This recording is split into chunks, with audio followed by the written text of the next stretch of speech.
Hi, this is the Preppy Crafty Girl, and I am starting a series on junk journaling in a hymnal. And this is part 1, and I'm going to show you my gathering process and what you need to start to gather yourself if you want to join in with me and make one. I'm going to take you through all the steps: gathering, binding, decorating your cover, and then how to use it. And I'll take you on the process of me using it also. So what I gathered up was a 1957 called The Voice of Praise hymnal. I got it for 50 cents at a flea market, and I just loved it. I love the font. I loved the harp with the cross, and the patina of the papers, just lovely. And I couldn't believe I found it for 50 cents. I was so excited. So I have gutted this already. And what I did was I just ran a straight knife down, or blade, down the binding on either side, okay, of the book block. And the book block's made up of lots of signatures. And I'm going to use a lot of the original signatures, but I wanted to add a little bit of variety depending on if I was going to use it for a journal, if I was going to do mixed media in it, if I was going to sketch, add photos, whatever. So I wanted to kind of change up the papers that I was going to put in this journal. So after you take the book block out, you're going to be left with the cloth binding intact. And I'm going to be doing what's called a hidden binding for this one. I want to leave the book binding intact, and I don't want to see how I stitch the signatures in on the outside, because I have this bookmark from Turkey. It's all woven, and I want to add that to the outside of the book, and I didn't want to have the binding to be seen, so I want to add that to the outside. I just thought it was so pretty. Has a little bit of the brown and the navy pulling in from the medallion on there, and so I wanted to use this on the outside, and I didn't want to then have the binding be seen, and I also didn't want all the bumps on the outside of the book, so because I wanted this to lay smooth. So I'm going to be going over how to make a hidden book binding if you don't already know how to make one. Once I gutted the book, then I started to gather papers, and I have been a long time collector of vintage ephemera, antique pieces, books, all sorts of things. I go to estate sales, auctions, thrift stores, get to dig through people's storage units. I've traveled all over the world. I've gone to thrift stores in other countries and picked up things, and I like to collect like textiles and ephemera and photos and all kinds of things. And I just have so much, and I've really decided that I'm going to really start to use it and enjoy it. And journaling is something that I've always enjoyed doing. So I'm now going to, start to use the things that I've collected instead of just collecting them and not putting them in any use. So this I got in Italy. I was in Montecatini Terme with my sister, and we went to a neighboring village and found a junk shop. So it was like everything in there was used. So I picked up a bunch of things. So whenever I get anything that's like a pamphlet form, where it'll have staples on the outside, I will use pliers. I pry them up on the inside, and then I'll pull them out from the back, which leaves the whole signature, or the paper from the signature, intact.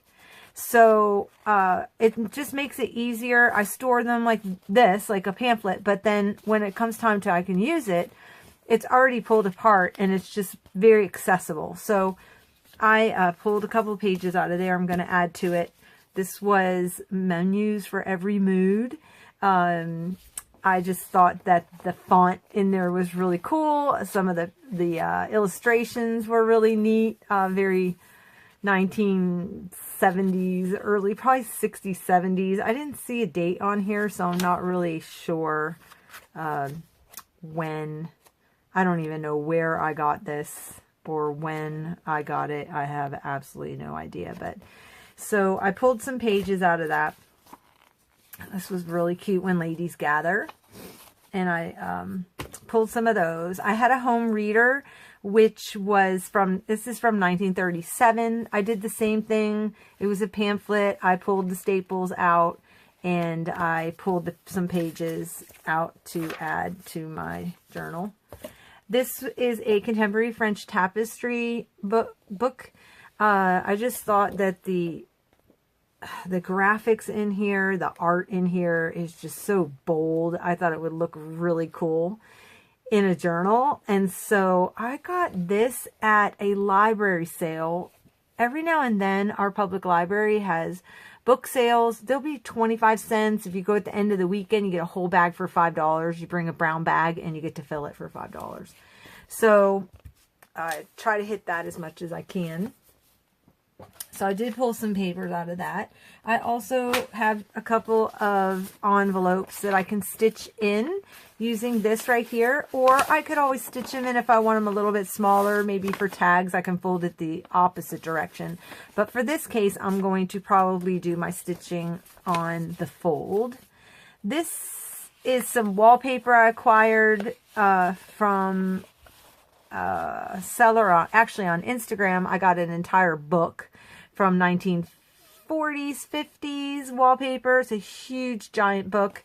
It was such a great deal, and I'm having so much fun taking it apart and just using this size. Awesome. It's almost like watercolor paper texture on the back side. This, because it's so old, it's not, you actually had to use wallpaper paste, so it's not like the where you wet it and you can stick it. So there's no adhesive on it, which is really nice if you're going to watercolor. So I grabbed a couple of those and cut that down. And then this is some vintage wrapping paper, gift wrapping paper. You don't need to use vintage. I just had vintage, and I don't care that it says for your wedding or this one says Happy Mother's Day, because that'll get incorporated or covered up in my art. So I'm not really concerned about what it said. I just love that this was a cherry blossom-ish kind of a flower, maybe dogwood, I'm not really sure. And it is foiled. And I just thought that that was really, really pretty. And I loved the little boy and the dog. I have a little dog that I just adore. And I thought this was really cute. So this was from a Hertz map. And I just loved it because somebody wrote like right, they put like turn right into here, and they were going to the Cincinnati airport, I guess. I'm not really sure, but anyway, I just thought it was really neat that the handwriting was still on there, so I will incorporate that. When I went to Venezia in Italy, I happened upon a stationery shop, which there are so many all over. They were making, actually it was the grandfather was in making handmade marbled paper. And so I bought some, and I just love it because I actually got to see them make it. And you can see like some of the ink is on the other side. That's how you know it's like truly handmade. You see all the other inks like dripped on it.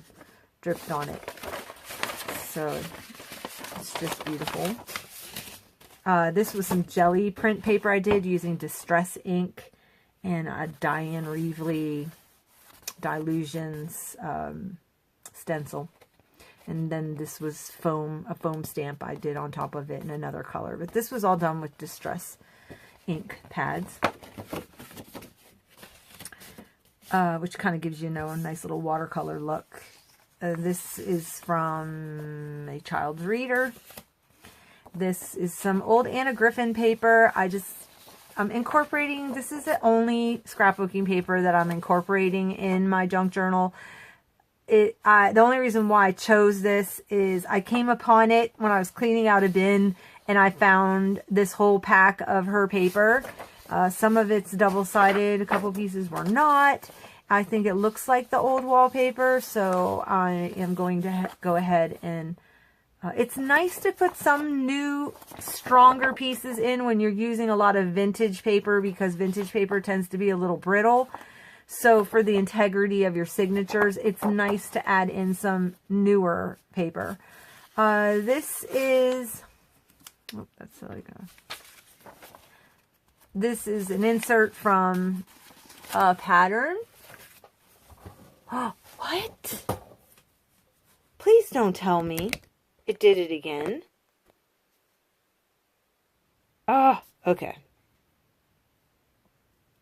Still recording. 10:43, I have to remember. Okay, so this is from a vintage pattern. You're going to hear me say vintage a lot because this is all pretty much vintage.